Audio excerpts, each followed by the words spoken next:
कहीं चलिए अभी आगे आगे देखते हैं पार्ट नंबर 3।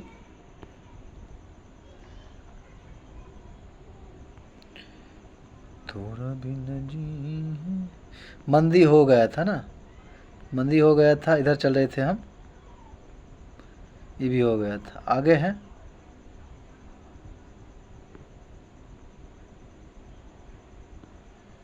यहाँ से होगा, क्या बोलते हैं स्थानांतरित भुगतान क्या है। अब आगे की साधारण उदाहरण है कि जब आपके यहाँ रिश्तेदार आते हैं तो आप तो जाते वक्त जो है ना बच्चों को कुछ पैसा देते हैं, पर बदले में बच्चा द्वारा कुछ नहीं दिया जाता है। हैं? आगे की स्थानांतरण भुगतान सरकार द्वारा सरकार द्वारा आय और धन का पूर्ण वितरण है। कहता कि सरकारें और सरकारी एजेंसियां आमतौर पर ऐसे लोगों को स्थानांतरण भुगतान करती है जिसके पास आय का कोई अन्य स्रोत नहीं और नहीं जीवन की गुणवत्ता और जीवन की गुणवत्ता खराब होती है। गरीबों को सब्सिडी, पेंशन, छात्रवृत्ति, कल्याणकारी योजना इत्यादि ये सभी आते हैं उसके अंतर्गत। अब आगे कौन सी मुद्राएं स्पेशल ड्राइंग राइट की पेटिका में आती हैं।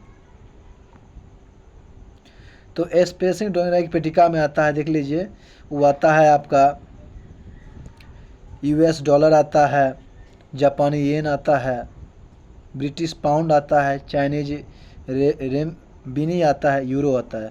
तो चलते आगे चलते हैं। विशेष आहार अधिकरण 1969 में अंतर्राष्ट्रीय मुद्रा कोष द्वारा बनाई गई एक अंतर्राष्ट्रीय प्रकार की मुद्रा आरक्षित मुद्रा को संदर्भित करता है। कहते हैं SDR के मूल्य की गणना प्रमुख मुद्राओं की भांति टोकरी से की जाती है। SDR पेटियां बन जानेंगे US डॉलर, जापानी येन, ब्रिटिश पाउंड, चाइनीज रेमबिनी और यूरो सभी आते हैं। कहते हैं कि SDR को स्वर्ण कागज भी कहा जाता है। इसका संबंध IMF से है। IMF की स्थापना ब्रेटन वुड्स सम्मेलन 1944 के आधार पर 27 दिसंबर 1945 को किया गया था। IMF विश्व बैंक को ब्रेटन वुड्स का जुड़वा बहन कहा जाता है। नोटेड पॉइंट है कि विश्व बैंक एवं MF5 को बेटियां से पढ़ लिया। कहता है कि विश्व बैंक के बारे में और विश्व बैंक के बारे में। चलिए अब आगे है।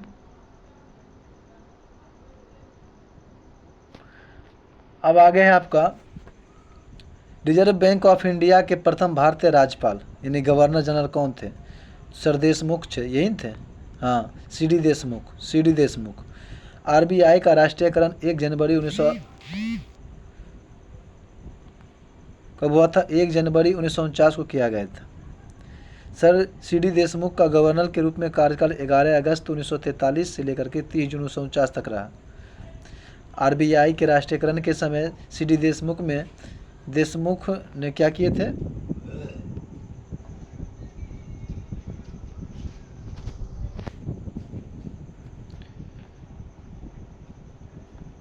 RBI के राष्ट्रीयकरण के समय CD देशमुख के RBI गवर्नर थे। इसे भारत का केंद्रीय बैंक कहा जाता है RBI को। इसकी स्थापना 1 अप्रैल 1935 को हुआ था। RBI एक्ट 1934 में एवं भारत शासन अधिनियम 1935 के प्रावधान के तहत हुआ। इसका स्थापना हिल्टन आयोग कमीशन की सिफारिश पर किया गया था। RBI इसका मुख्यालय मुंबई में है। इसका व्यवसाय बैंक का खाता खोलता है। ये जो RBI सभी व्यवसाय बैंक को खाता खोलता है। इसमें कोई भी नागरिक अपना खाता नहीं खुलवा सकता है। RBI के प्रथम गवर्नर सर ऑसबोर्न स्मिथ थे। RBI के प्रथम भारतीय गवर्नर CD देशमुख थे।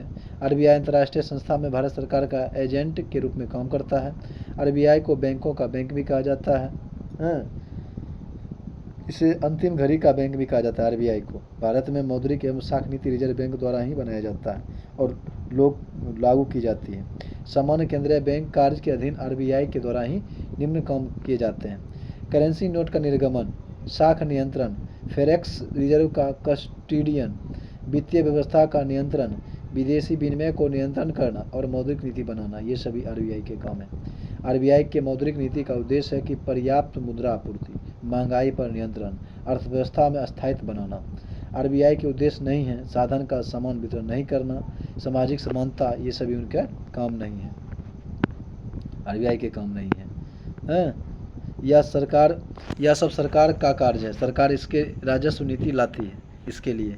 अब आगे की सरकार के राजस्व नीति का अंग क्या क्या है, इसके बारे में जानेंगे।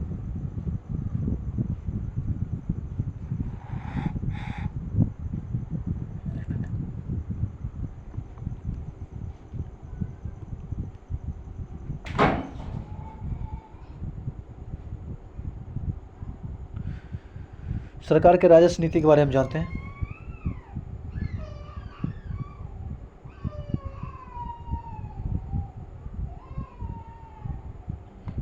कराधान हो जाएगा, बजट हो जाएगा और सार्वजनिक व्यय हो जाएगा। आरबीआई 1956 से न्यूनतम आरक्षण प्रणाली के अंतर्गत करेंसी नोट जारी करता है, ठीक है ना, 1956 से।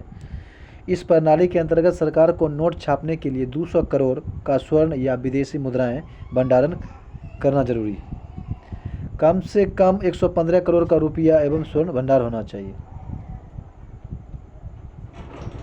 वह विद्यार्थी जिसने रुपया का साइन डिजाइन किया वह यहाँ पर पढ़ रहा था, वो पढ़ रहा था आईआईटी मद्रास में था ना, आईआईटी बम्बई में पढ़ रहा था, डी उदय कुमार।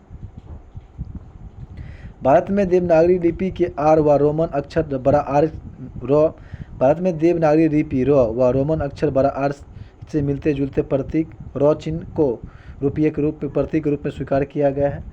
स्नातोत्तर उपाधि प्राप्त उदय कुमार ने 2010 में इसका डिजाइन तैयार किया था। रिजर्व बैंक द्वारा निर्गमित सभी नोटों पर हिंदी अंग्रेजी सहित को कुल 17 भाषाओं में लिखा जाता है। भारत में सिक्के जारी करने के लिए कौन से प्राधिकृत हैं, तो सिक्का जारी का तो वो वित्त मंत्रालय हो जाएगा, भारत सरकार का वित्त मंत्रालय। भारत में सिक्का जारी करने के लिए वित्त मंत्रालय प्राधिकृत है। सभी सिक्के तथा एक राज्य के नोट का निर्गमन वित्त मंत्रालय भारत सरकार करता है एवं इस पर वित्त सचिव का हस्ताक्षर होता है। 1 रुपये के नोट पर केंद्रीय वित्त सचिव का हस्ताक्षर होता है। 1 रुपये के नोट के अतिरिक्त जो है समस्त करेंसी नोट का निर्गम रिजर्व बैंक करता है एवं इस पर रिजर्व बैंक ऑफ इंडिया के गवर्नर का हस्ताक्षर होते हैं, 1 रुपये के छोड़ करके बाकी बात। अब कहता है कि आगे स्वतंत्र भारत में पहला निर्गमित नोट 1 रुपये का था जो 1949 में चलन में आया था, जिस पर सारनाथ स्थित लौह स्तंभ छपा हुआ था। 1996 में सभी नोटों पर अशोक स्तंभ के सिंह स्थानों के स्थान पर महात्मा गांधी के चित्र वाले नोट आए जो अब तक प्रचलन में है। भारत सरकार सिक्कों के उत्पादन के लिए देश में 4 टकसालों का संचालित करता है। मुंबई, महाराष्ट्र, कोलकाता, पश्चिम बंगाल, हैदराबाद, तेलंगाना, नोएडा और उत्तर प्रदेश। कौन कौन? मुंबई, महाराष्ट्र, तेलंगाना, हैदराबाद, कोलकाता पश्चिम बंगाल में है और नोएडा उत्तर प्रदेश। आगे चलते हैं। अब आगे है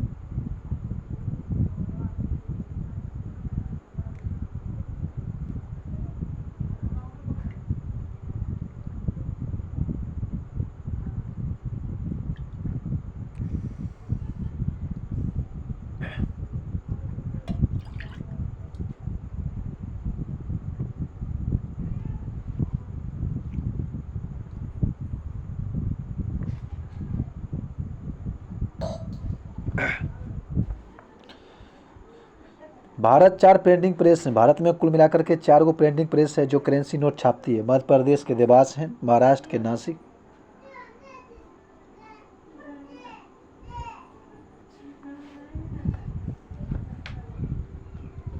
मध्य प्रदेश में देवास, महाराष्ट्र में नासिक, कर्नाटक में मैसूर और पश्चिम बंगाल में सालबोनी।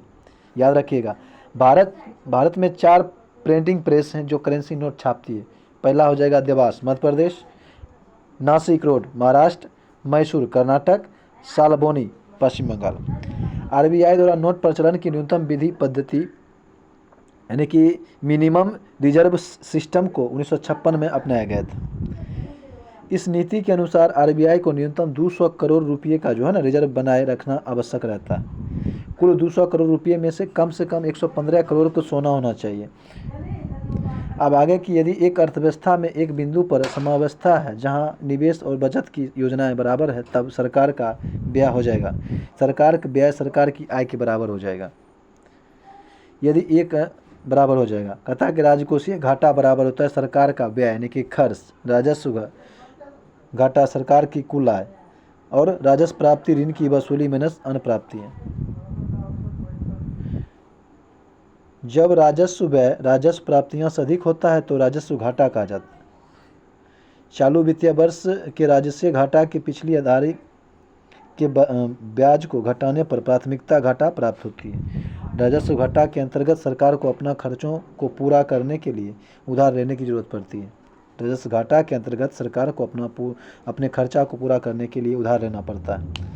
सामाजिक विकास की प्रक्रियाएं प्राथमिक रूप से निम्नलिखित में से किस एक उद्देश्य की ओर निर्देशित होती है? गरीबी और भुखमरी का निवारण के लिए, गरीबी और भुखमरी के निवारण के लिए। आगे जा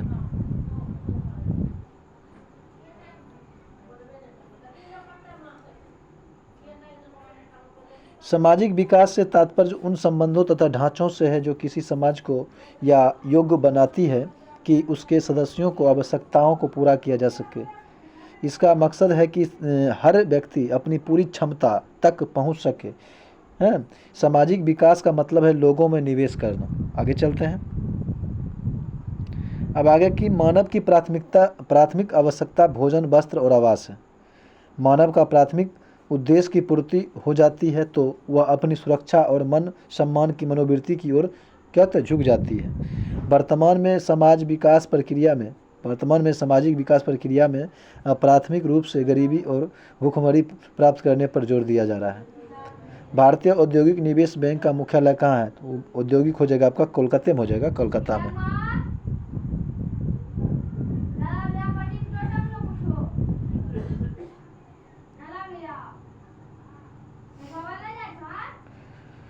आगे कि भारतीय औद्योगिक निवेश बैंक की स्थापना 1971 में हुआ था, जिसका मुख्यालय कलकत्ता में है। स्थापना 71 में हुआ था, निवेश का मुख्यालय कलकत्ता में। पहले औद्योगिक राजधानी जो था आपका यही कलकत्ता था, फिर 1912 में दिल्ली लाया गया था।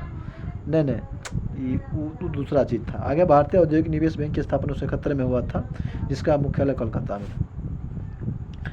अतः कि इसका मकसद भारत में बीमारी औद्योगिक कंपनी को फिर से बीमार औद्योगिक कंपनी को, मतलब जो कंपनी बंद हो गया था उसको फिर से खड़ा करना था। यह 1971 में शुरू हुआ, 2012 में भारत सरकार ने इसे बंद कर दिया था। आगे अब कहता है कि किस कंपनी को महारत्न कंपनी का दर्जा दिया गया था? वो जगह आपका हेल, हिंदुस्तान ऑथोरिटी लिमिटेड। आगे चलते हैं। हेल कंपनी को महारत्न का दर्जा नहीं दिया गया है, बाकी बात सभी को दिया गया है। BPCL को दिया, भारत पेट्रोलियम कॉर्पोरेशन लिमिटेड दिया गया, जेल को दिया गया है, हिल को दिया गया है। महारत्न कंपनी योजना का उद्देश्य बड़े सार्वजनिक क्षेत्र के उद्योग को अपने कारोबार का विस्तार करने तथा विश्व में बड़ी कंपनियों के रूप में उभरने में समर्थ बनाना है। महारत्न कंपनियां भारत में केंद्रीय सार्वजनिक क्षेत्र उद्योग यानी कि कहता है कि CPSI है, जिसके पास अधिक वित्तीय और परिसंचालन स्वायत्ता है। भारत सरकार ने 2009 में महारत्न का दर्जा स्थापित किया था। 1997 ईस्वी में केंद्रीय सार्वजनिक क्षेत्र उद्योग को नवरत्न का दर्जा देने की शुरुआत किया गया था। यह दर्जा मूलतः 9 कंपनियों के लिए ही सृजित किया गया था, अतः इसे नवरत्न कंपनियां कहा जाता है। केंद्रीय उद्योग विभाग द्वारा यह कर्जा दिया जाता है। महारत्न कंपनी का दर्जा 2010 में केंद्रीय उद्योग विभाग ने देने का निर्णय लिया था। 2023 तक भारत में 13 महारत्न कंपनियां हैं। इन्हें नवरत्न या मिनी रत्न कंपनियों की तुलना में अधिक स्वायत्ता और शक्ति प्राप्त होती है। जैसे BPCL यानी कि Bharat petroleum corporation limited, CIL coal India limited, GAIL gas authority of India limited, HPCL Hindustan petroleum corporation limited, OIC यानी कि Indian oil corporation limited, NTPC, national thermal power corporation, याद रखिएगा। आगे चलते हैं। अब आगे है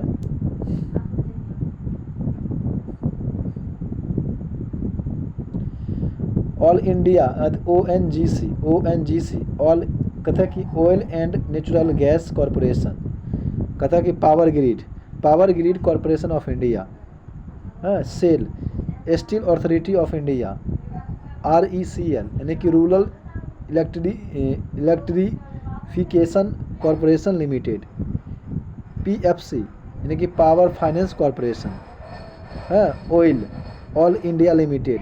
खुद एक बार बढ़िया से आगे चलते हैं। आगे की बिहार पुलिस अभिरक्षण है। भारत में राष्ट्रीय आय लेखा किसके द्वारा प्रकाशित किए जाते हैं? योजना आयोग नहीं, ये कहता है केंद्रीय सांख्यिकी संगठन के द्वारा। वर्तमान भारत में राष्ट्रीय आय की गणना NSO के द्वारा किया जाता है। NSO के गठन से पूर्व भारत में राष्ट्रीय आय की गणना CSO द्वारा किया जाता था। 2019 में CSO एवं अन्य संस्थाएं NSSO का विलय करके राष्ट्रीय सांख्यिकी संगठन का गठन किया गया। CSO जानवे करते हैं केंद्रीय सांख्यिकी संगठन, NSO होता है राष्ट्रीय सांख्यिकी संगठन, NSSO होता है राष्ट्रीय नमूना सर्वे। भारत सबसे ज़्यादा राजस्व एकत्रित करता है किससे? ये करता है आपका कौन कर हो जाएगा आपका? बिक्री कर से ना, हाँ बिक्री कर से होना चाहिए। वर्तमान में कॉरपोरेटिव से भारत सबसे ज़्यादा कॉरपोरेट कर से ज़्यादा राजस्व की वर्तमान में अभी कोशिश कर रहा है कॉरपोरेट टैक्स से। नोट, एंजाइम देने से पहले इकोनॉमिक सर्वे का डाटा देगा। Economic survey. अब नाबार्ड का नाम क्या है? नाबार्ड कृषि की सहायता के लिए विशिष्ट बैंक, कृषि की सहायता के लिए। आगे नाबार्ड का फुल फॉर्म होता है national bank for agriculture and rural development. राष्ट्रीय कृषि और ग्रामीण विकास बैंक, स्थापना 12 जुलाई 1982 किया गया था। मुख्यालय मुंबई महाराष्ट्र में है। नाबार्ड भारत में क्षेत्रीय ग्रामीण बैंक और शीर्ष सहकारी बैंक के समग्र। आगे है विनिमय के लिए एक शीर्ष विनायक निकाय है या भारत सरकार के वित्त मंत्रालय के अधीन क्षेत्र में है। अब आगे के विश्व बैंक का दूसरा नाम, विश्व बैंक का दूसरा नाम क्या है? विश्व बैंक का दूसरा नाम RBRD है। विश्व बैंक का दूसरा नाम RBRD है। आगे चलते हैं।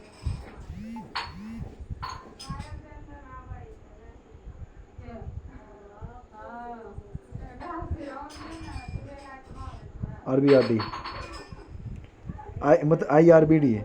कहता है कि international bank for reconciliation and development होता है। यह विश्व बैंक समूह बनाने वाले 5 सदस्य स्थानों में से पहला है। International bank for reconstruction and development एक अंतर्राष्ट्रीय वित्तीय संस्था है। इसकी स्थापना 1944 में हुई थी। इसका मुख्यालय वाशिंगटन DC अमेरिका में। यह विश्व बैंक समूह की ऋण देने वाली शाखा है। IRDB जो है ना मध्य आय वाले विकासशील देशों को ऋण प्रदान करता है। विश्व बैंक की एक अंतर्राष्ट्रीय वित्तीय संस्था है। यह पूंजीकृत परियोजनाओं को आगे बढ़ाने के उद्देश्य से और मध्य आय वाले देशों की सरकार को ऋण और अनुदान प्रदान करता है। विश्व बैंक इंटरनेशनल बैंक और बंद कर दिए पढ़ना ये पढ़ना बंद करे छी तोरा से।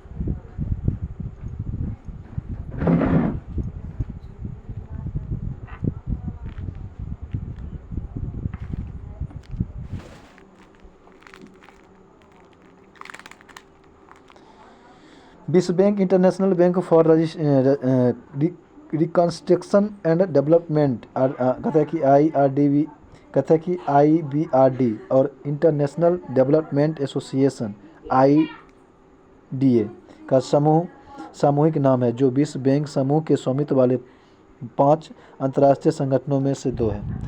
इसकी स्थापना 1944 में ब्रेटन वुड्स सम्मेलन में अंतर्राष्ट्रीय मुद्रा कोष के साथ की गई थी। वर्तमान में 2023 विश्व बैंक के कुल 189 सदस्य हैं।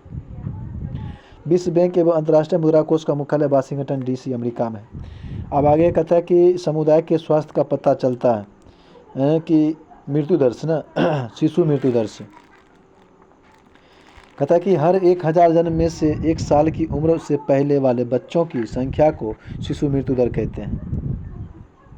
हर 1000 जन्म में से कहता है कि हर 1000 जन्म में 1 साल की उम्र से पहले मरने वाले बच्चों की संख्या को शिशु मृत्यु दर कहते हैं। यह आंकड़ा जितना कम होगा वह विकास के दृष्टिकोण से उतना ही बेहतर माना जाएगा। शिशु मृत्यु दर एक महत्वपूर्ण पैमाना है जिसे किसी भी क्षेत्र में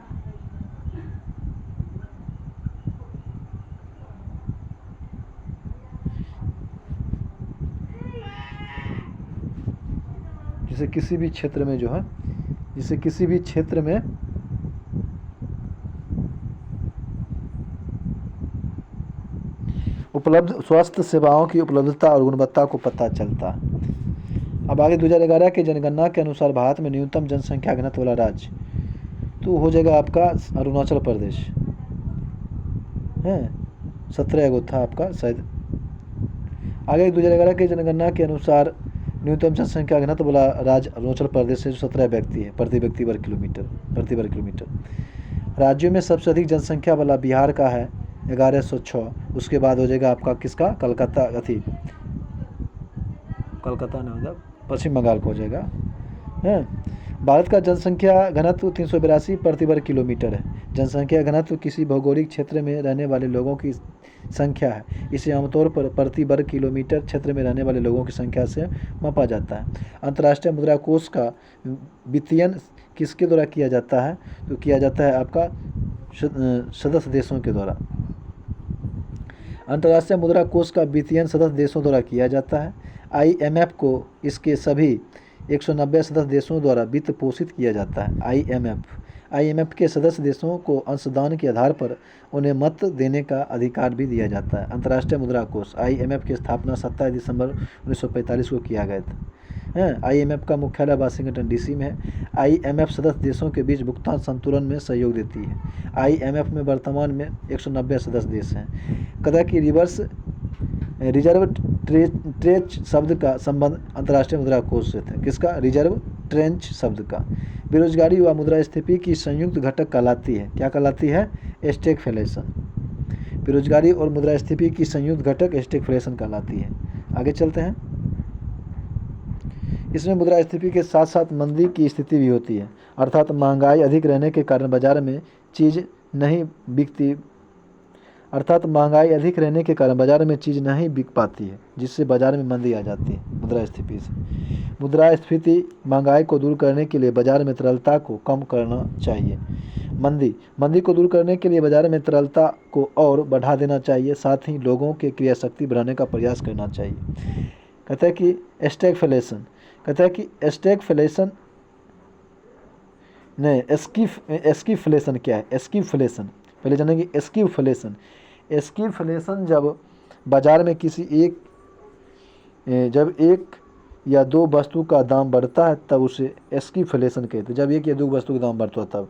अब आगे कि इन्फ्लेशन क्या है? जब बाजारों में अधिक चीज़ों की औसत दाम बढ़ता है तो इन्फ्लेशन कहते हैं। अब आगे कि हाइपर इन्फ्लेशन क्या है? कैसे कि जहां वस्तु और सेवाओं की कीमतों तेज़ी से और अनियंत्रित रूप से बढ़ती है उसे हाइपर इन्फ्लेशन कहा जाता है। डिफ्लेशन जब बाजार में अधिकतर चीज़ों का औसत दाम घटा हुआ प्रतीत होता है तो इसे डिफ्लेशन कहा जाता है। बैंक दर को बढ़ाने का प्रभाव कम हो जाएगा यदि क्या हो जाएगा? यदि CRR कम कर दी जाए तो। अब आगे कि CRR कम कर दी जाएगी बैंक दर ब्याज की दर है जो एक केंद्रीय बैंक एक वाणिज्यिक बैंक को दिए गए ऋण और अग्रिम पर लेता है। कहता है कि यदि केंद्रीय बैंक बैंक दर को बढ़ाती है तो वाणिज्यिक बैंक को महंगा ऋण मिलेगा जिससे लोग लेना पसंद नहीं करेगा। प्रश्न के अनुसार अब इसके प्रभाव को कम करना तथा अर्थात ऋण को सस्ता करना पड़ेगा। ऋण को सस्ता करने के लिए केंद्रीय बैंक द्वारा CRR को कम कर दिया जाएगा। आगे की CRR कैश रिजर्व रेशन, ये न हुआ नगद आरक्षित अनुपात, किसी बैंक की कुल जमा का प्रतिशत है जिसे भारतीय रिजर्व बैंक के पास आरक्षित के रूप में नगद में जमा करना होता है। CRR पर केंद्रीय बैंक द्वारा वाणिज्यिक बैंक को कोई ब्याज नहीं दिया जाता।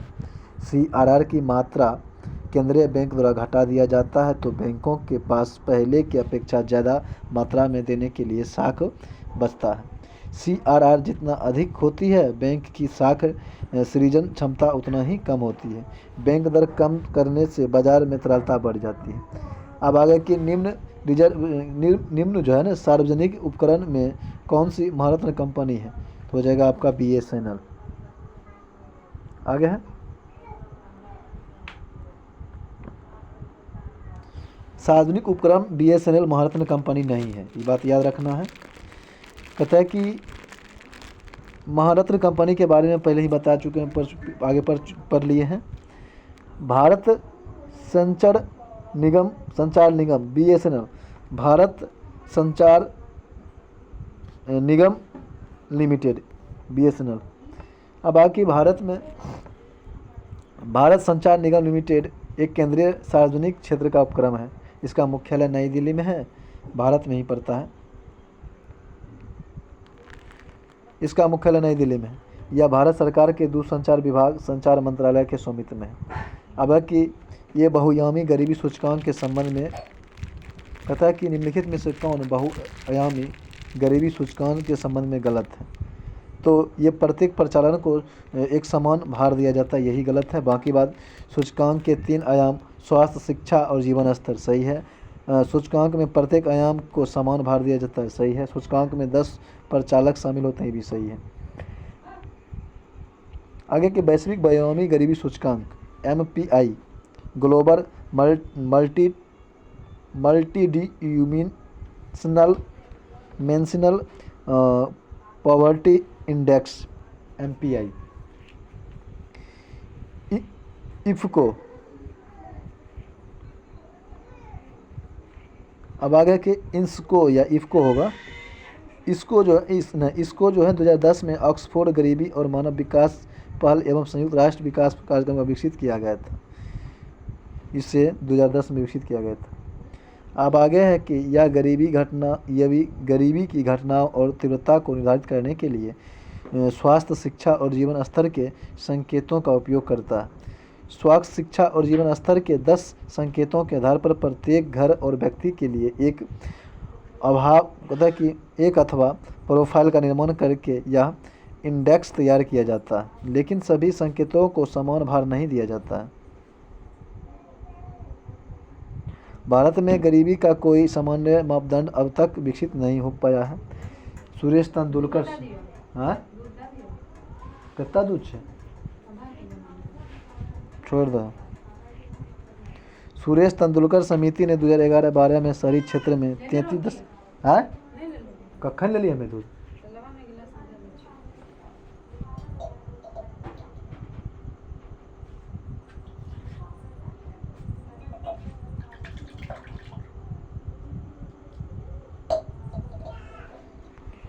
सुरेश तेंदुलकर समिति ने 2011-12 में शहरी क्षेत्र में 33.33% और ग्रामीण क्षेत्र में 27.20 से कम आय करने वाले की मतलब 33.33 रुपया और ग्रामीण क्षेत्र में 27.20 रुपया से कम आय कमाने वाले को माना जाता है।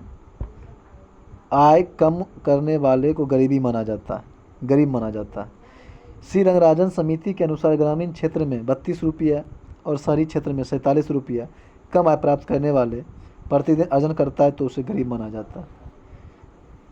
हाँ, अब आगे कि ग्रामीण क्षेत्र में प्रति व्यक्ति 4400 कैलोरी और शहरी क्षेत्र में प्रति व्यक्ति एक मतलब ग्रामीण क्षेत्र में 2400 कैलोरी और शहरी क्षेत्र में 2100 कैलोरी से कम प्राप्त करने वाले को गरीब माना जाता है। अब आके HDI यानी कि ह्यूमन डेवलपमेंट इंडेक्स, मानव विकास सूचकांक, ह्यूमन डेवलपमेंट रिपोर्ट, इसमें संकेत के रूप में जीवन प्रत्याशा, शिक्षा और प्रति व्यक्ति आय को लिया जाता है।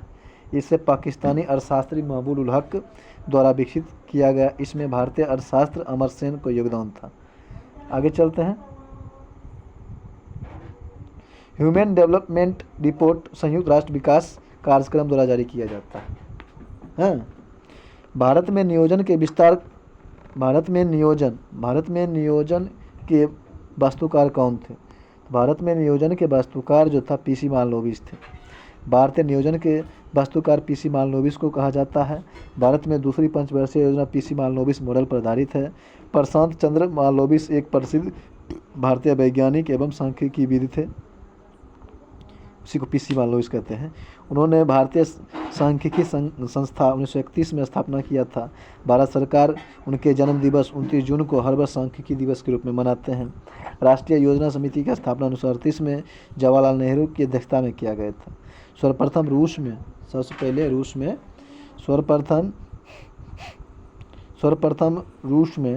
1928 में नियोजित अर्थव्यवस्था की शुरुआत हुई थी। आगे कहता है कि आर्थिक नियोजन समाजवादी अर्थव्यवस्था की विशेषता होता है। आगे है कि निम्नलिखित में से किसकी पहचान उसकी पहचान करें जो रिजर्व बैंक का काम नहीं करता है। चलिए, जो नहीं करता है हुआ है आपका जनता से प्राप्त जमा पर ब्याज देना। बाकी बात विदेशी विनिमय भंडार का संरक्षण है, करेंसी जारी करना है और नगद आरक्षण का संरक्षण करना है। RBI जनता का बैंक नहीं है, बल्कि यह RBI बैंकों का बैंक है। कोई भी व्यवसायी बैंक होगा उसका बैंक है, क्योंकि RBI में आम जनता अपना खाता नहीं खोल सकता है, इसलिए RBI जनता का कोई ब्याज भी नहीं लेता है। जनता से प्राप्त जमा पर देना छोड़ देना, बाकी विकल्प में दिए वे सारे अन्ना है। खैलिए न रख ले छे, खेबे तब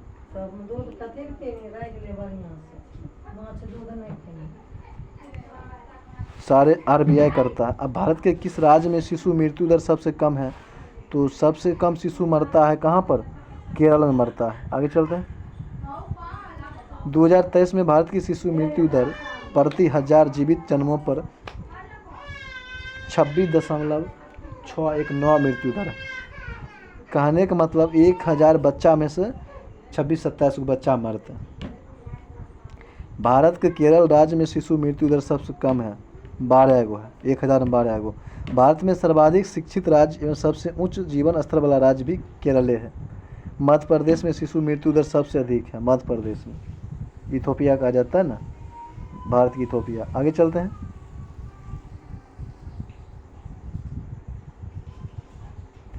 विश्व व्यापार संगठन वर्ल्ड ट्रेड ऑर्गेनाइजेशन का मुख्यालय कहाँ है? तो जानबे करते हैं वाशिंगटन कहाँ है? जेनेवा में। कहाँ है? WTO का मुख्यालय कहाँ है? जेनेवा में। गेट क्या हो जाएगा आपका? जेनेवा में। अब आगे कि विश्व व्यापार संगठन वर्ल्ड ट्रेड ऑर्गेनाइजेशन विकसित देशों का पहल पर इसे आरंभ किया गया था। WTO विश्व व्यापार की सर्वोच्च संस्था है। GATT general agreement trade and tariff की स्थापना 4 जनवरी 1995 को किया गया था। 4 जनवरी, कहीं कहीं पर 3 जनवरी पड़ते हैं। 4 जनवरी यहाँ देने हैं, वहाँ कहीं कहीं पर 3 जनवरी है। 1995 में WTO की स्थापना किया गया था। विश्व व्यापार संगठन का स्थापना उरुग्वे दौरा के लंबे बातचीत के बाद मार्केस संधि के तहत किया गया था। WTO का मुख्यालय जेनेवा स्विट्जरलैंड में है। इसका शीर्ष निर्णय लेने वाला निकाय मंत्री स्तरीय सम्मेलन है जो प्रति 2 वर्ष पर आयोजित किया जाता है। GATT general agreement trade and tariff होता है। 1 जनवरी 1948 को कार्य करना शुरू किया था। ये आगे है कि विश्व कृषि एवं खाद्य संगठन का मुख्यालय रोम यानी कि इटली में है। विश्व आर्थिक मंच का मुख्यालय दावोस स्विट्जरलैंड में है। अब आगे कि नरसिम्हम कमेटी 1 किन सुधारों से संबंधित था? नरसिम्हम जो था ना, बैंकिंग संरचना सुधार से था। भारतीय अर्थव्यवस्था में 1991 में आर्थिक संकट के उपरांत बैंक क्षेत्र के सुधार के दृष्टि से अगस्त 1991 में नरसिम्हम समिति की अध्यक्षता में नरसिम्हम समिति का गठन किया गया था अथवा वित्तीय क्षेत्रीय सुधार समिति की स्थापना की गई थी। समिति ने बड़े भारतीय बैंकों के विलय के लिए भी सिफारिश की थी। समिति के बारे में भारतीय बैंकों के विलय के लिए भी सिफारिश की गई थी। इस समिति ने नए निजी बैंकों को खोलने का सुझाव दिया था।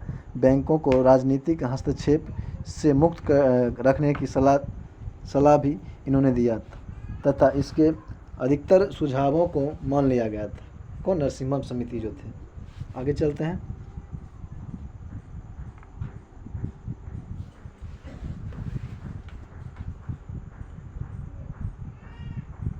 अब आगे चलैया समिति।